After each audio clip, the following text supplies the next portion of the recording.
Assalamualaikum dan salam Malaysia Madani. Anda bersama saya Nur Zamri dalam berita semasa edisi Jumaat. Baik, kita mulakan dengan perkembangan ini. Aset Angkatan Tentera Malaysia ATM di Kem Genting Kelang, Ibu Negara akan dipindah dan dibangunkan semula. Lokasi baru di tapak Mukim Sri Rusa Port Dickson melibatkan pembinaan kompleks yang lengkap, moden dan selesa. Ia bakal menempatkan pejabat markas, Wisma Perwira, Wisma Bintara, Padang Kawat dan Lapang Sasar Pistol.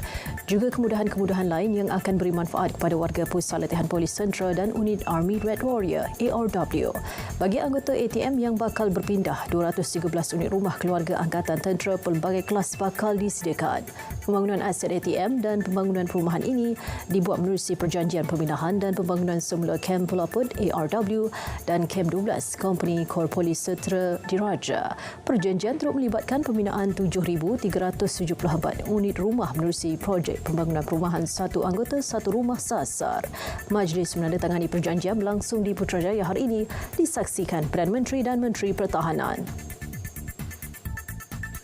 Pusat Pendidikan Tuah TRC bakal diwujudkan di Universiti Melaka UNIMEL. Ketua Menteri Melaka, Datuk Seri Abdul Rauf Yusof berkata, ia usaha bagi memartabat kajian mengenai Hang Tuah dan Kesultanan Melayu Melaka.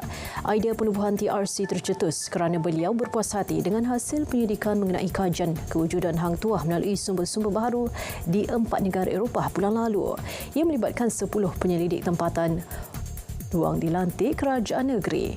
TRC bakal diketuai Naib Chancellor UNIMEL Profesor Datuk Dr. Muhammad Taib Dora. Perodua catat jualan 88,537 unit kenderaan suku ketiga tahun ini. Ia peningkatan 28.3% berbanding 69,011 unit suku sama tahun sebelumnya. Presiden dan Ketua Pegawai Eksekutif Perodua, Datuk Seri Zainal Abidin Ahmad memaklumkan pencapaian itu disumbangkan kecekapan operasi lebih baik. Menerusinya, tempoh menunggu bagi pelanggan mendapatkan kenderaan dapat dikurangkan sekaligus mempercepat usaha memenuhi tempahan kereta tertunggak. Prestasi akan dikekalkan untuk penuhi sasaran syarikat untuk capai rekod jualan tertinggi dalam sejarah pada suku keempat tahun ini. Notis perisikan berkaitan ancaman platform kewangan cyber Fintip dikeluarkan Bank Negara bertujuan meningkatkan tahap waspada pemain industri. Notis terbabit merupakan sesuatu yang lazim dan dikeluarkan secara rutin kepada institusi kewangan dan rakan kerjasama berkaitan. Fintip membolehkan institusi kewangan mengambil langkah pencegahan jika wujud kemungkinan gangguan terhadap perkhidmatan kewangan.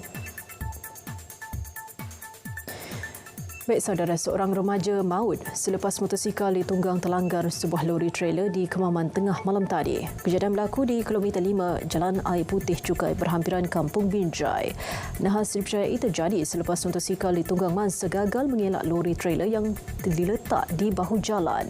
Impak pelanggaran mengakibatkan Muhammad Shah Iqbal Abdul Rashid maut di lokasi kejadian akibat kecederaan parah pada kepala.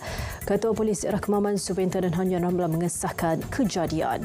Kes dirujuk mengikut Akta Pengangkutan Jalan 1987.